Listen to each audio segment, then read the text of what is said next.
penguatan infrastruktur teknik. Ini dapat melibatkan pencurian perangkat keras, saat phishing atau sabotase. Berikut adalah beberapa jenis ancaman phishing terhadap keamanan informasi.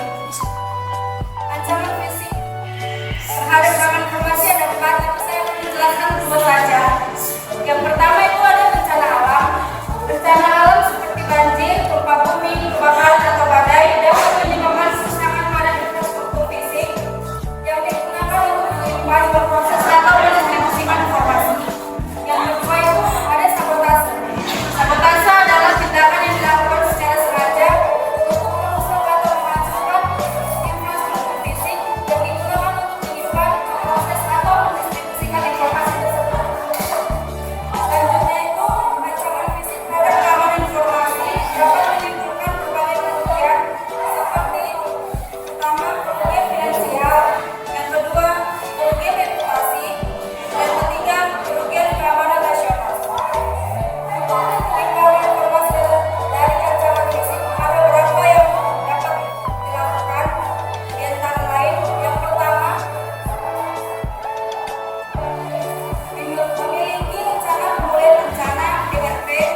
PRP adalah rencana yang disebut untuk memulihkan sistem informasi setelah terjadi bencana. Yang kedua, menggunakan perangkat keamanan fisik.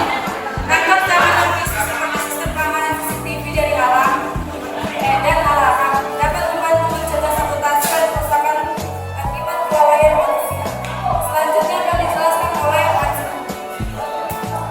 Baik, setelah mengenai hal-hal yang dibacakan oleh teman saya, selanjutnya yang saya akan membacakan itu mengenai ancaman logika. Ancaman logika terhadap keamanan informasi adalah ancaman yang terjadi pada perangkat guna yang digunakan untuk menyimpan, memproses, atau mendistribusikan informasi.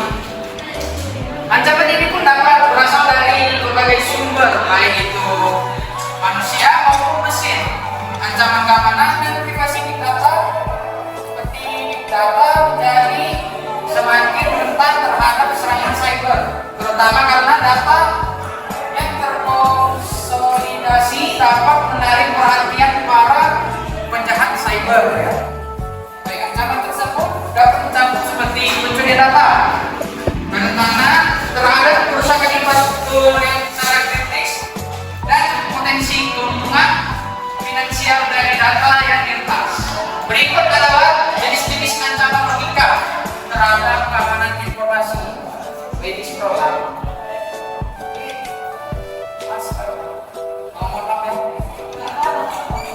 Baik, yang pertama itu adalah pastinya yang pertama itu malware, yaitu perangkat lunak berbahaya yang dirancang untuk merusak atau mencuri informasi. Jenis malware ini seringkali ditemukan, di antaranya itu ya seperti kita mengalami banyak yang menggunakan seperti virus, ya, kemudian ada bom, trojan horse, dan ransomware. Baik, yang kedua adalah serangan keamanan siber, yaitu serangan keamanan siber ini merupakan serangan yang dilakukan secara sengaja atau merusak dan mencuri informasi. Jadi serangan ini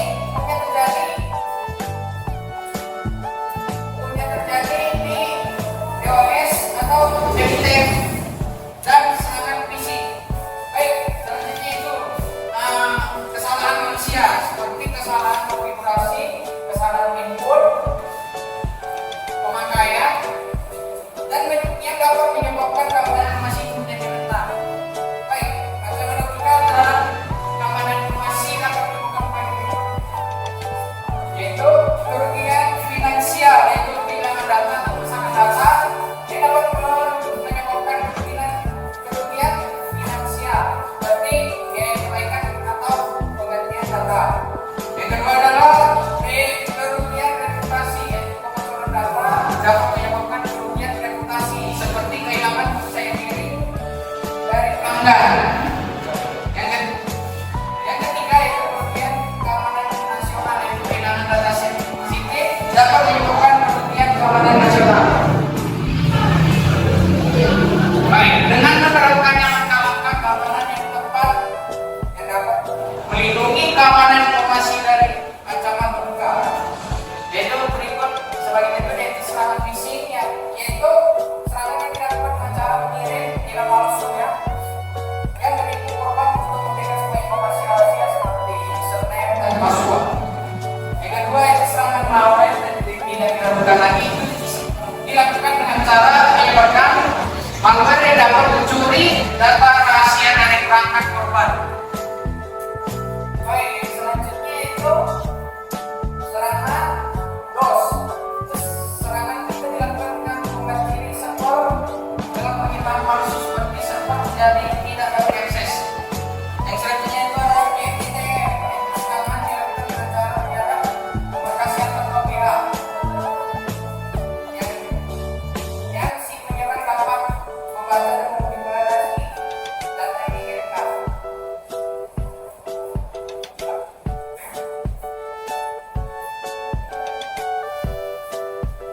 serangan ini dilakukan dengan menyadap komunikasi antar dua pihak.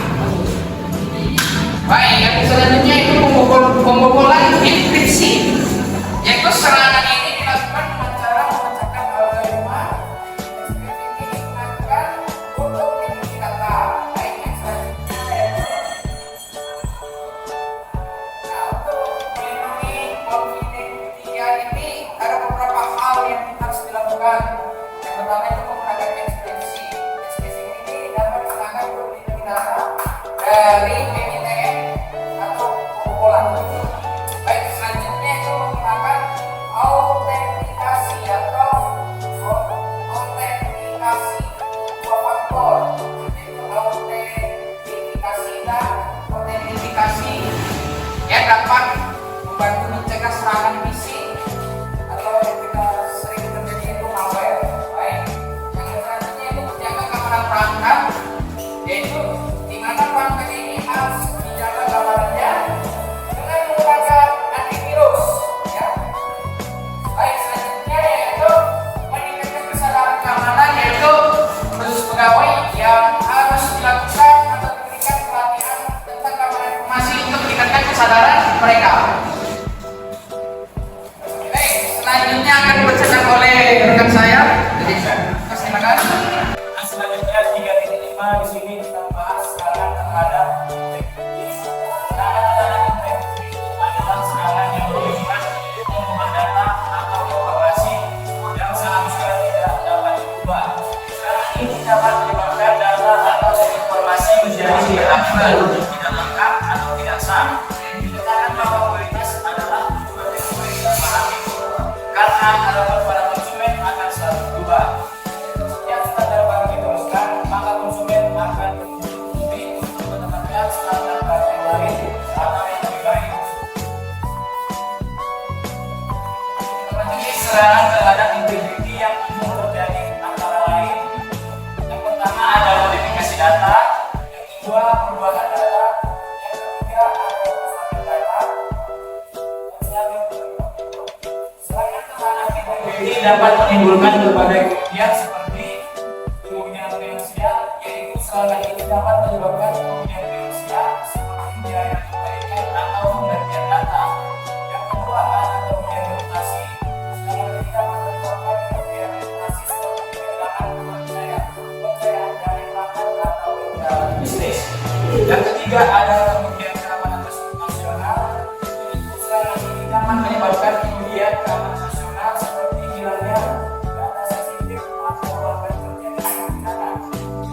Untuk melindungi individu, dapat hal yang dapat dilakukan antara lain: pertama, menggunakan enkripsi, kedua, menggunakan autentikasi dan autentikasi dua faktor, yang ketiga, melakukan backup data secara berkala. Backup data dapat membantu memulihkan data yang rusak atau hilang.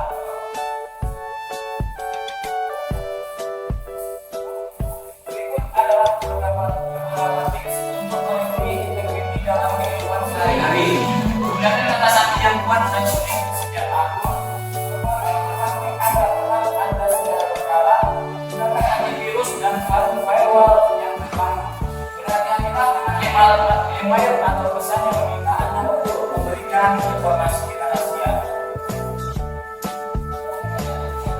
Selanjutnya 3.6 serangan terhadap availability. Ancaman terhadap integriti dapat terjadi pada berbagai sistem informasi, mulai dari sistem informasi kecil hingga sistem informasi besar. Aktivis kejahatan dengan menggunakan serangan terhadap keamanan sistem. Serangan terhadap keamanan sistem informasi atau security attack dewasa ini sering kali terjadi. Kejahatan terbuka cybercrime pada dunia maya seringkali dilakukan oleh sekelompok orang yang ingin merusak keamanan sebuah sistem.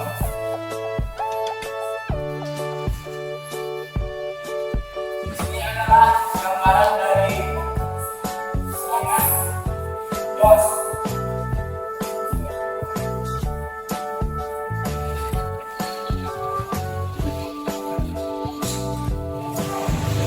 Selanjutnya, serangan aplikasi, serangan terhadap availability.